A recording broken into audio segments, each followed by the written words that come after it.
Bonjour à tous, j'espère que vous allez bien.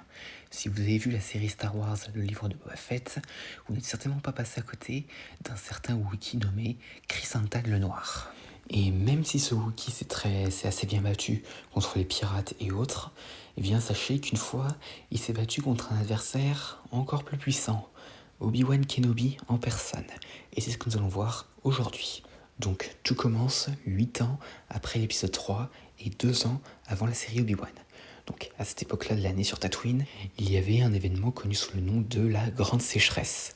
Et c'était une période très difficile pour les agriculteurs qui avaient plus de mal à trouver de l'eau.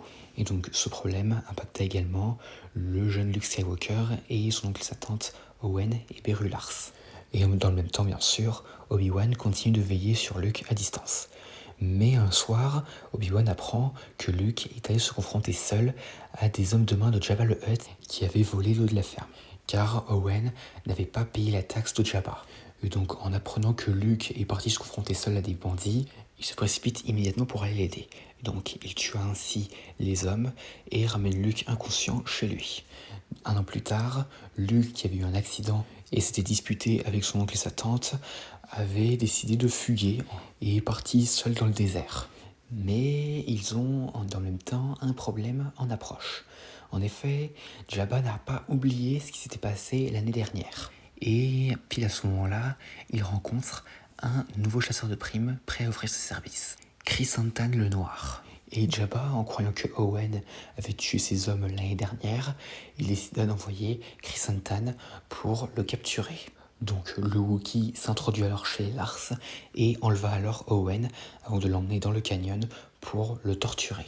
Mais Obi-Wan, qui avait senti qu'Owen était en danger, arriva alors pour le sauver. Donc il tenta d'abord de dissuader sarcastiquement Chrysanthemum, mais le Wookiee ne perd pas de temps et commence immédiatement à l'attaquer. Et le Wookiee domine assez facilement Obi-Wan et réussit même à le piéger. Owen tenta de l'aider, mais le Wookiee le jeta du haut d'une falaise. Mais Obi-Wan se relève rapidement et après avoir aveuglé le Wookiee, arrive pour maintenir Owen dans les airs avec la force, mais Chrysanthemum revient portant un énorme rocher prêt à écraser Obi-Wan. Mais Obi-Wan fit un salto et découpa le rocher avec son sabre laser et finit même par toucher l'œil de Chrysanthemum, ce qui lui laissa une belle cicatrice sur l'œil. Donc, avec son ennemi désorienté, Obi-Wan se concentra alors sur Owen, mais le Wookiee enragé revient rapidement et Owen tomba, mais heureusement, il est sauvé par Luke. Et donc ensuite, avec Owen hors de danger, Obi-Wan put alors se concentrer pleinement sur Chrysanthemum et en déviant simplement un des tirs de son arme, il réussit à le faire tomber dans le vide. Après ce combat, Owen et Luke se réconcilièrent et Owen remercia Obi-Wan à distance. Et du côté de Chrysanthemum, par peur de subir les représailles de Jabba, décida de quitter Tatooine pendant un très long moment. Mais cela ne l'empêcha pas de revenir quelques années plus tard, où il prêta ses services à Dark Vador. Et donc à part ça, voilà, c'était le combat entre Chrysanthemum le Noir et Obi-Wan.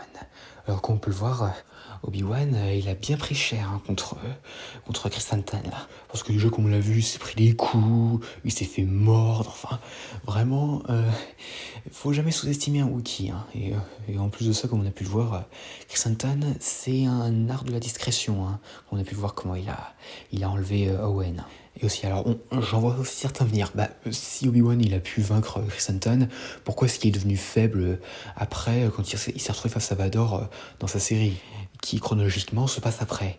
Mais en fait, il faut savoir que ça n'a rien à voir, parce qu'en fait, si Obi-Wan est faible, entre guillemets, c'est parce qu'en fait, il n'était pas du tout prêt à se retrouver une nouvelle fois confronté à Vador. Et il était encore sous le choc de la révélation de sa survie.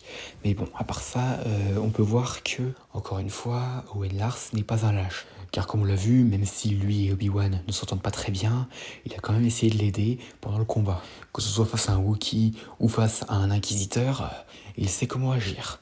Et en tout cas, Obi-Wan a certainement eu droit à un des combats les plus durs de sa vie. Et Chrysanthemum, faut le dire, il s'est bien battu. Et d'ailleurs, si vous demandez, oui, une fois il s'est battu contre Chewie. Mais ça, j'en parlerai dans une autre vidéo. Et donc à part ça, voilà, c'était l'affrontement entre Obi-Wan et Chrysanthemum le Noir. J'espère que cette vidéo vous aura plu, n'hésitez pas à me dire ça dans les commentaires, et à la prochaine.